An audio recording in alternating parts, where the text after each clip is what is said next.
Oh, hello, friends. How are you doing today? Welcome to In My Car, coming at you live from beautiful Western NDG. I hope you all are having a good Friday, and welcome to the start of your weekend. Good to be with you. Just want to start right off the top, letting you know that you're going to tune into the TSN 690 morning show, my friends, and I'm not going to be there for the next couple of weeks. Man, it's hot.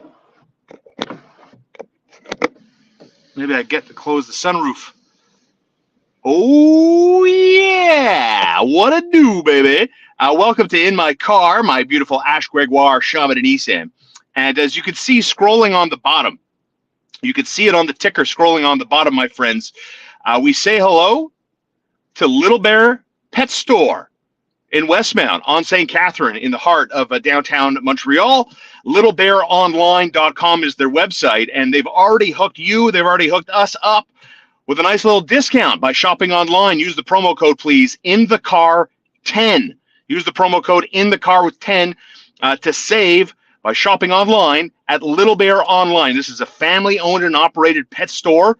It's not a chain. They're not in it for gigantic profit margins. We're talking about a family-owned business that has taken the priority to make sure that your family's pet is well taken care of. You know, when Leon was still with us, I was a big fan of going to Little Bear because I was learning about nutrition for my dog. Leon, we fed him a lot. We loved to treat him. He was a very good boy, and he loved his snackies, and we loved giving him all sorts of snackies. Well, Chuck Altman and his entire wonderful staff at Little Bear told us, you know what, there's a lot of garbage in a lot of the food that you give your dog. So if you're like me and you want to make sure that your pet has the best that you can provide for it, Little Bear Pet Store is where you want to go because they genuinely care about the health and well-being of your animal. LittleBearOnline.com. Use the promo code in the car 10 at checkout. Savings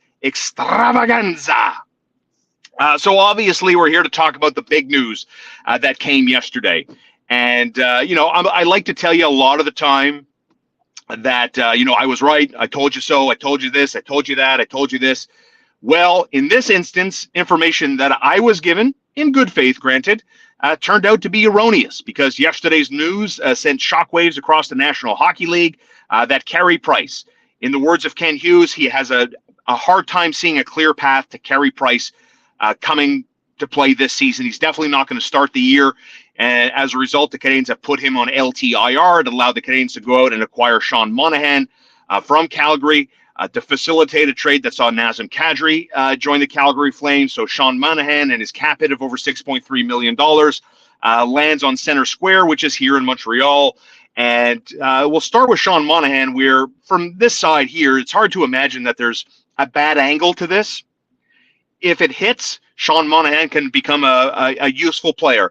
And you can get more for Sean Monahan in a trade if his production numbers go up and he finds a comfortable place in Montreal and he produces in Montreal. Ken Hughes is the type of general manager, from what I gather, is probably going to move this guy. So if the return is Sean Monahan for future considerations and a conditional first-round pick in 2025, it's not implausible to think that in the best case scenario, the Canes could get a pretty good pick in a potential deal involving Sean Monahan. So I don't really see a negative angle to the transaction that occurred yesterday. Unfortunately, where we were wrong was information provided to us in regards to the health and status of goaltender Carey Price.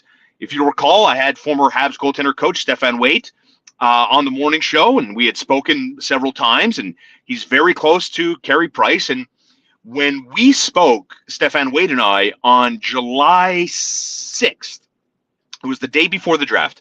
On July 6th, Stefan Waite and I spoke, and we were talking about Carey Price, and he was telling me that he had just spoken to Carey Price on July 3rd, so 3 days before he and I were talking. He had spoken to Carey Price. Price was in a great mood. He was in a good frame of mind. His body was responding to the treatment. And remember, this is where I told you back in early July that Carey Price had gone through a very minor cleanup procedure. The Canes came out a few days later and said that he had this plasma replacement therapy treatment done. Well, fast forward to yesterday, and that plasma replacement therapy, as it was done originally, fast forward from July 6th to August 19th, it hasn't worked, and he hasn't progressed, and it's just not working. It hasn't caught. His body isn't responding. The injury's still there. It's still nagging. So as a result, Carey Price is on LTIR and will not start the season with Montreal. And general manager Ken Hughes doesn't see a clear path to Carey Price's return next season. Obviously, it's a gut punch to Habs Nation. Obviously, we'll find out more when players report to camp and they go through the medicals and everything else. But it definitely looks more and more, doesn't it, like kind of the same scenario that Shea Weber found himself under. Why Shea Weber didn't speak in the aftermath, a lot of legality, a lot of insurance policy there. And I would imagine Carey Price, with the years left on his contract, will fall, I assume, under the same umbrella. But there are a lot of positives to draw from this. Certainly the fact that the Canadiens got a conditional first-round pick that gives them now 3 picks in the first round in the next few years. And I think that what's happening here, and why I really like the moves that Ken Hughes is making, I find them very calculated, very shrewd, very businesslike, very high IQ. I think what's happening that in the next few years, I want to say 2 or 3 years, that with the Canadiens building up a reserve of picks, that these picks, some of them, not all of them, but some of them, I would imagine, could be in play in the world where Montreal is better, that Montreal is good again, and Montreal wants to make a move. They're going to have a surplus that they've built up in reserve of these draft picks. Some of them, certainly, in the 20 to 25 slot range in the later stages of the first round, but nevertheless, still a first round pick. Now we're talking about dealing a 7th round pick to anybody. So, in that sense, I really like the way Ken Hughes is operating, and yes, I do see a world in which a guy like Sean Monahan isn't a Canadian in January. Yes, I do see a world where Jonathan Drouin is going to ask for a trade, and Jonathan Drouin is going to probably get moved. I wouldn't be surprised if Jonathan Drouin is not a Canadian in December and January of 2023. So I could see all of this happening and just building up more picks and trying to get better as the rebuild is on in full effect. And the Montreal Canadiens and the Arizona Coyotes and the Chicago Blackhawks are all going to be duking it out to fight to be arguably the worst team in hockey this year for the right to have the best shot at drafting 17-year-old phenom Connor Bedard, who, according to Gord Miller, suggests that he has just a lethal wrist shot as Joe Sakic, who, from my side, possessed the best wrist shot in hockey. So that's what these guys are fighting for. It's why Chicago's making moves, Montreal's making moves, Arizona's making moves. All of these teams are making moves to give them the best shot at drafting Connor Bedard. I'll tell you another thing. Seeing Ken Hughes operate, seeing Ken Hughes's philosophies and strategies and business acumen, I think this casts a negative light on the former general manager. And I don't want to turn this into a dump fest on Marc Bergevin, but I think it's worthwhile a topic to bring up. The fact that Marc Bergevin was on this organization, steering the ship for the better part of a decade, and I'm left with the impression that Marc Bergevin was very much a gut guy, gut calls, feels, as opposed to this new regime with Jeff Gordon and Ken Hughes. I think they take more of an analytical approach as opposed to an old school, feel you out, gut instinct kind of call. Remember, the Montreal Canadiens under Marc Bergevin didn't have an analytics department. They kind of outsourced that when they felt like it. And I've spoken about analytics before. It's just a fancy word for information.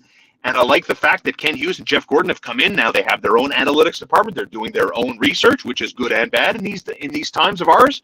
But it's giving this team a more educated opinion on what moves they should make or what moves they perhaps should avoid making. And I don't think Marc Bergevin rolled that way. And so when I see the hockey moves, the calculated moves, I like it. But I'm trying not to get caught in the honeymoon, right? That everything's good, because remember, let's call it, when Marc Bergevin took over for Pierre Gauthier, remember what we were talking about? Wow, look at this guy. He's young, he's charismatic, he's good looking, he dresses so well, and he's super funny, he's the best practical joker. Remember all that stuff? That actually happened.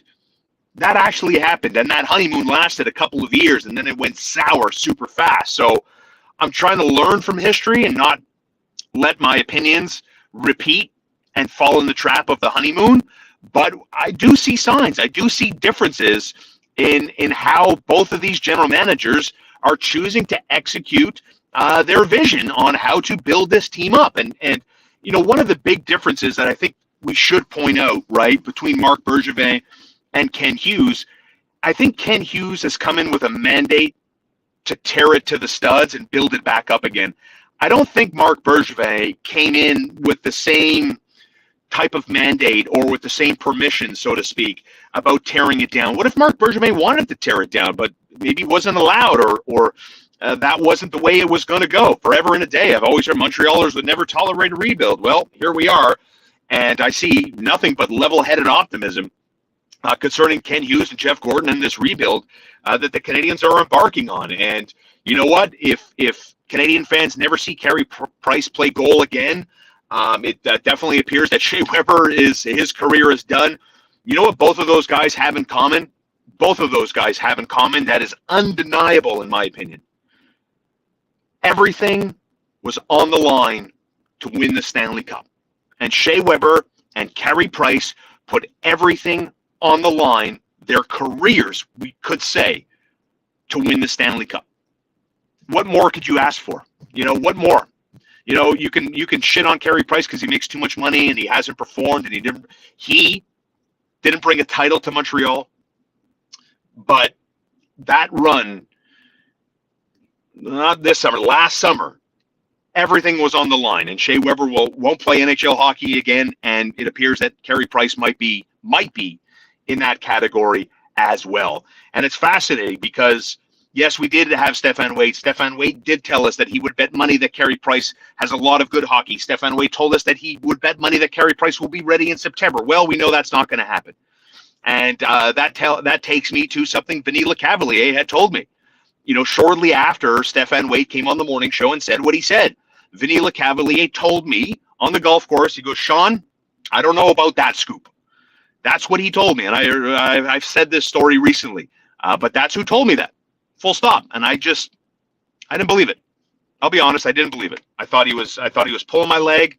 And so, yeah, my heart sank a little bit yesterday. I'm not going to lie. My heart sank a little bit when the news